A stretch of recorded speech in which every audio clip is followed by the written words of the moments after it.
Hello, hello, and hello. I'd like to welcome you back to another journey with me in your home, in your automobiles, on the job, simply said, wherever you may be right now, today, and as you are listening. So I just want to thank you for your time and just spending with me for this moment, just listening, as I said, with another Tates podcast. Another thing I've decided to do on this particular podcast, this particular YouTube is I'm not pausing, I'm not cutting, I'm not clipping anything. This will be exactly as it is. I think about the amount of time that people put into the effort of making something look perfect. In which, how many things in life do we find that is exactly perfect? So I'm not going to try to make it perfect. It is going to be what it is. If I stumble, if I misstate a word or say it incorrectly, mispronounce it, today it will be that day and exactly what it is. So, with that being said, let's just see how it goes. I'll just go ahead and hop right into it as another journey with me. So, how about this? In life, as we grow and as we mature, we learn every day. Uh, we mature every day, and we grow. Whether this is physically, mentally, emotionally, however that may go, we are continuously growing and learning. And one thing I believe, even about myself, is to never stop being a student, not just of life, but in life. And that is something I'm always looking forward to, is the opportunity to learn. Now, you never know when that opportunity may arise or who it may be that you're actually learning something from. So, nevertheless, always think of yourself in the capacity of being able to listen, but not just to listen one way, as I often said, to be able to listen differently. There are often things that people may say, but as well as they may not say. And sometimes we may have to focus on what was not said as opposed to what was said. Just a food for thought right there. However, we're being prepared for life and the many races, you understand, that will be set before us in life. Like, there's not just this one race in life that you get to go through. No different than one of the earlier podcasts. I talk about the race, just to be born in life, and that's not something to take for granted. The number of semen that are released, and you know what I mean, as you go through this journey, you're racing against those other ones. Also, you can be number one, because if you're not, you may not have that opportunity to even be here. So for those of you here that are here, how about that? You are already a winner, and you are number one. The only reason I would say that someone is second in life is because sometimes we just accept it. Now, is that everyone's situation in everyone's case? Maybe not. But today we're going to talk about how about just accepting being second, in life. And as again, sometimes it's because you've just decided to be there.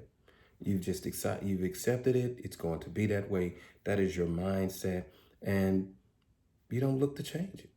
So how about this? Knowing that you've already decided to accept that someone else is going to be number one, and you're okay with it, I think this is a good time to go ahead and take that first breath.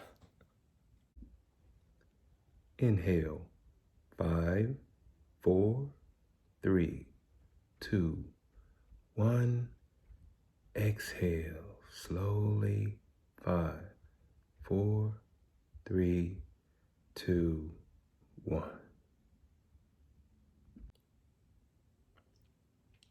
Okay, let's continue now. In the summer of 1985, there was a young man on a track team. I would just say he believed that he was the best. He believed that he was good. He was definitely one of those individuals that I would have to say, in my opinion, he worked very hard. He would stay, how you tell some people to go home when the job is done, the work is done, or even after school practice, the coach is telling them to go home. But this guy would not go home.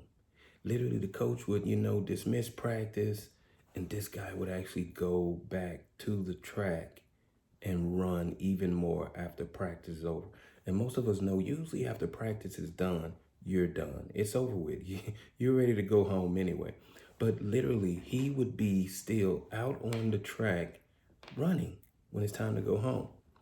And I remember one occasion how the coach would come out and ask the guy, how long have you been there? And he'd tell him how long he'd been in, and he'd tell him go home, or how many laps had he ran. But nevertheless, go home. Needless to say,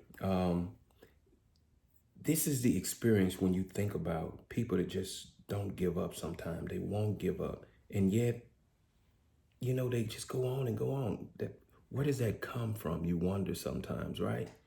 Like that, what inspired you? What motivated you to, in a sense, to when it's all over, you still want to go? But that's not what I'm talking about. So let me continue. All right. So first of all, the individual, he believed, that all he needed was the opportunity just to prove, that he was good. He had joined the track team and was placed on relay teams. And when relay teams come together, it's a teamwork. It's a team effort. That means you're not an individual. It doesn't matter what your individual skills are. It's still a team. And when you work with a team, you work together. And that's just one way of getting things done. Is it the only way? No. However, in this particular situation, it was. So over the past 2 years, this individual had been running with the teams, but the teams never did well. Again, it's a team. However, this year, you understand, the coach had decided to have a meeting, and he felt as if some of the runners had, would do better by themselves than on teams. So now he's moving people around and splitting up the teams. Doesn't matter how long these teams have been together. It's time to just change up a little bit.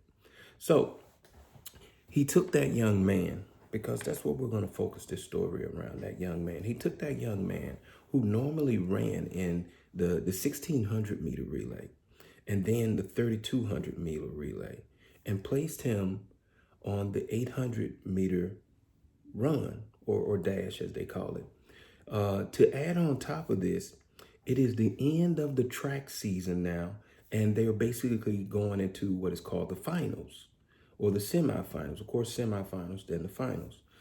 So the young man would only have two opportunities, you understand, to make it and to prove himself. This is where, you think, oh boy, this is the difficult part. So needless to say, all the runners in these events had competed in the entire season. This is what they did from the other teams, the other schools, and so forth. This is their event. They're used to it. This is what they've been doing all season. Skipping ahead now, he finds himself on the track, should I say. And as I already stated, we're talking about the semifinals now. And he will be running in Heat 1. And as he awaits his event, he overhears other runners. So imagine now, I guess you're in the middle of the field and you're waiting on your event to come up. And as you're waiting, usually runners are stretching, kind of doing a little bit of workout, run back and forth just to stay warmed up until their actual event time comes about. And as he's in the middle of the field, he overhears other runners that are in the same race as he will be in. And as he's listening, you understand, they're talking about who will take first place. Now, this is where it gets a bit sticky and a little bit crazy, because neither of them are talking about taking first place themselves. They're talking about someone else. That's what I thought was crazy about the story, was that they're not talking about themselves taking first place. And as I stated, the young runner that we're talking about, of course, this is new. This is a new race and a new run for him. He has never run it. Everyone else has pretty much been running it all season. So as I said, he overhears them basically talking about who is going to take first place. And they're talking about this individual, and yet they've all had the opportunity to be in that first place, but they're not talking about themselves. They're talking about the other person. Now, as we continue here, as I said, he's waiting, he's on the field, now he's overhearing this. You have to question, what is the mindset of that young runner? Is he thinking, hey, I'm going to take first place? I don't care who it is. Many of us say, what we talk about from the perspective of what our mindset is now. What was your mindset, 15 years ago? What was your mindset 20 years ago? What was if you understand what I'm trying to get to is this is what that growth, this is what that maturity and time will do for you. And as I said, now he's on the field, and of course, he's not lined up the race yet. And he's listening to the other runners talk about who would take first place. And of course, as I said, first place was something that, they didn't look forward to, that they all were talking about someone else taking. And what is that? So now one of them spoke of taking first place themselves, as I stated. So as the young man continued to move around, he heard it again from other people. Everyone is on the field talking about who is going to take first place now. What is that like? Imagine going into an office setting or a job that you want to do better at, you want to excel in, you want to be number one, you want to be at the top of the list, you want to be recognized for promotion, and yet everyone else is talking about who that promotion is going to go to, who's going to get that opportunity. None of them are talking about themselves, and they definitely are not talking about you. All right. So at this point, you would think now he is just curious as to who this person is. Uh, Having, as I said, experience in this race, and it's new to him. So now he hears the talk. Who's going to take first place? But he doesn't know who it is. He knows it's not him, and it's not the other runners that he sees on the field. But he's out there somewhere. The question is, where is he? All right. So the young man runs his first race, and he takes first place. Now he is no longer listening to the others on the field and stays to himself because the focus is he wants to take first place. He runs his second race, excuse me. And again, he takes first place. Now, one race under your belt, two races under your belt, is it already set in stone? You still got to run that next race. So this time, this is where it gets a bit difficult, and should I say a little sticky, because all races are not the same. Yeah, you won the first race, you won the second race, but this is the point at where you cannot afford to lose a race, because now you went from the semifinals and you are in the finals. Heat 1, Heat 2, Heat 3, Heat 4. All right. So now he finds himself in his third race, and it is the semifinals. And yet again, he takes first place. He is now undefeated. He started this race late in the year, and now he finds himself undefeated. Let me go on. We now are at the MIAA finals, and this is his fourth, last, and only opportunity, you understand now, to prove that he is that person that we're talking about, that first place. So let me not hold you anymore. Let me just get you through it to the story, all right? All right, so again now on the track, he finds himself in the center of the field. His thoughts are racing, of course. This is that last race, your last opportunity, your only opportunity in this situation, you understand, that he will have a chance. All that he ever wanted to do was to win and to show that he was the fastest now. And in his mind, within his grasp, you understand, is his opportunity to run this race, prove exactly that.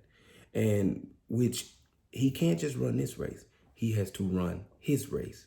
And I think that anybody that's ever, been a runner or in track, and they understand the part about running your race as opposed to running the other runner's race. That's that point of where you get into what is your zone and you run that race, you understand, the way that you've trained it.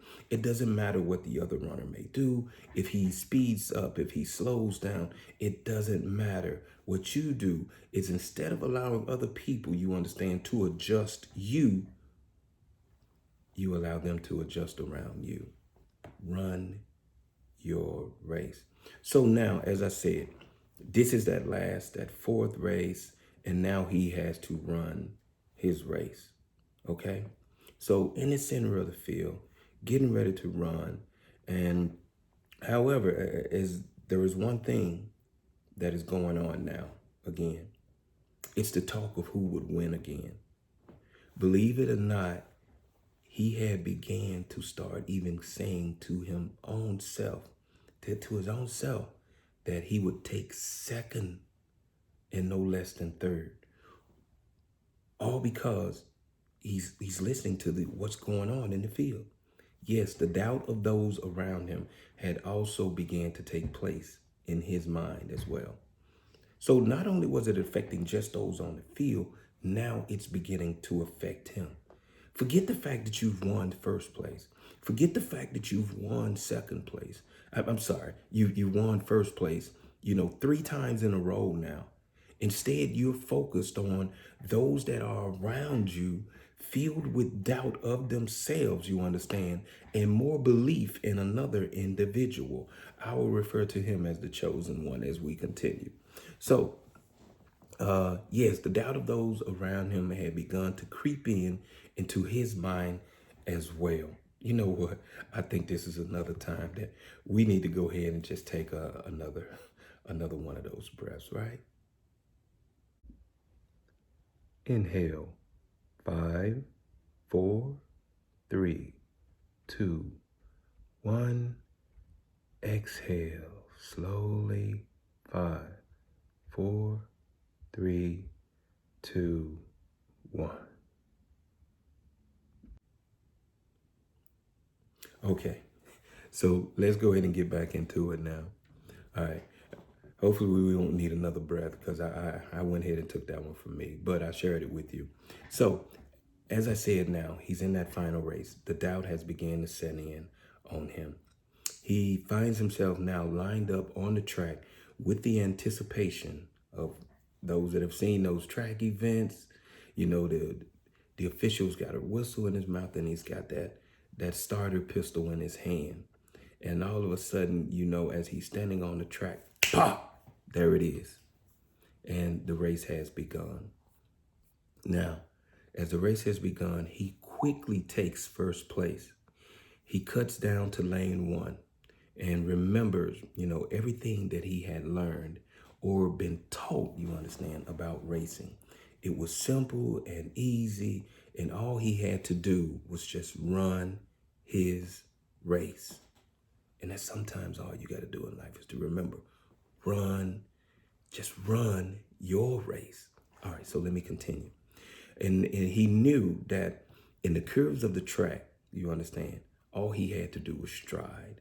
And you understand, in the straightaways, he would run. He was 6'3", 192 pounds, lean, long legs, 6-foot stride. All he had to do was run his race. And as he continued, you understand, now we're into lap 1. The race has started.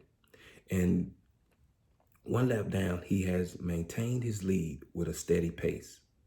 Immediately after passing the turn, now in the curve of the last lap, it's him, the one that has been chosen, you understand, the one that has been picked to win by all the other racers.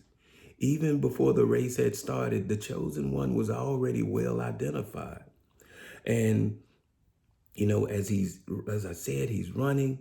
Slowly, the chosen one, steady in his pace, begins to just creep past him, the young man, and just continues running. The young man sped up a little, not wanting to be passed so easily, you understand. And what did he thought? What did he begin to think? He remembered everything now, that he was to continue running his race. And instead of trying to speed up and stay with the chosen one, he slows down. Now, the chosen one continues to creep ahead, and they are in the first straightaway of the last lap. So only 2 straightaways, you understand, in each lap. And this is the first straightaway. And of course, the last straightaway is the straightaway for finish. All right, so now the young man sped up a little, and as I said, he remembered to stay in his race, and then he basically slows back down to continue his own pace. And the young man says to himself once more, I would take second place, no less than third. He has accepted the fact that he is in second place, you understand. He's accepted that. Okay, I'll take second place, no less than third. And he just continues on his run. Suddenly he hears the breathing, you understand. And if ever you've been on that track field, you hear that breathing, you hear those footsteps coming up on you. And seeing the chosen one in front, and now hearing another racer closing in on him, you understand, must have sparked something, because he glances over his shoulder to see the other racer. And nearly at the end, and now they are nearly at the end, you understand, because they're in a straightway. They're nearly at the end of that straightway. And let me not jump ahead. His mind is racing. And now he has a new plan. How about this? In the midst of in that race, I guess you have to strategize. You have to think of new strategies and come up with plans. This is like some impromptu planning. It makes me think of one of those movies where you see somebody and you see all the algorithms going into place as if they're doing it on screen or in their mind. But evidently runners do this while they're running, I guess. I'll just put it to you like that. So now he looks over his shoulder. He sees, uh-oh, somebody's about to put me in third place. And the young man says, to himself, like as I already stated, I would take second, no less than third. But I believe something sparked, because seeing the chosen one in front and now the other closing in to place him in third, something's different. He's calculating. His mind is racing, and now he has a new plan. He and the other racer are now basically neck and neck in the straightaway, finishing the first straightaway, and they're going into that third curve, because there's only one more curve left now. So they hit the curve with only one more straightaway to go. The young man thinks to himself, he will give everything, you understand, he has midway into that last curve. When he gets midway into that last curve, he's giving it his all. The young man now, as I said, should we take another breath? Okay, no, we're not going to take another breath. Seriously. The young man takes off as soon as they hit the midway point of the curve. For some reason, he did not want to take third. He didn't want third. The other racer could not keep up. And as he continues, he notices that he is now closing in on the chosen one. The chosen one. That just sounds like what else can be done? He's chosen. He's going to win. So now he's closing on the chosen one. And the chosen one isn't running any faster. And he takes note of this. So as he's already given it his all, I guess he's going to give it the rest of it, that too, and just go for it. So in the end, does it matter who won the race? Or would it be better to realize that you cannot allow everyone around you to speak in your life? You cannot take on the doubt or failures, you understand, that others already have accepted. But most importantly, you have to remember in your life to run your race. Nobody can run your race for you. Nobody can run your race like you. You have to remember, this is your race. This is where you stay focused on not anyone and not what everyone else is doing, but what you're doing, your race. You run it at your pace. You don't let anybody make you run faster. You don't let people get in the way and slow you down. If you have to go around, but by all means, continue to run your race no matter what. Most importantly, like I said, just keep that in mind. Never accept third place, you understand? Don't accept it. Never accept second place. Always strive for first. Always strive for first. And if I haven't said it enough already, I'll say it one more time because I know you have to hear this. If you hear nothing else, take this in. Let this sink into your mind, absorb it, let it marinate. But let me tell you what you have to do for you. You don't have to do it for anyone else. It's all about where you want to be, where you want to get in life, and how you plan to get there. Run your race. All right, people. This is my time for now. So please hit the subscribe button, hit the like button before you leave, and do not forget to share with a friend. Once again, I thank you for your time and listening with me, CD Tape. And oh, just in case you were wondering, by the way, yes, I did win by 1.7 seconds. How much closer can it get? And I learned never to accept second place again. Bye-bye.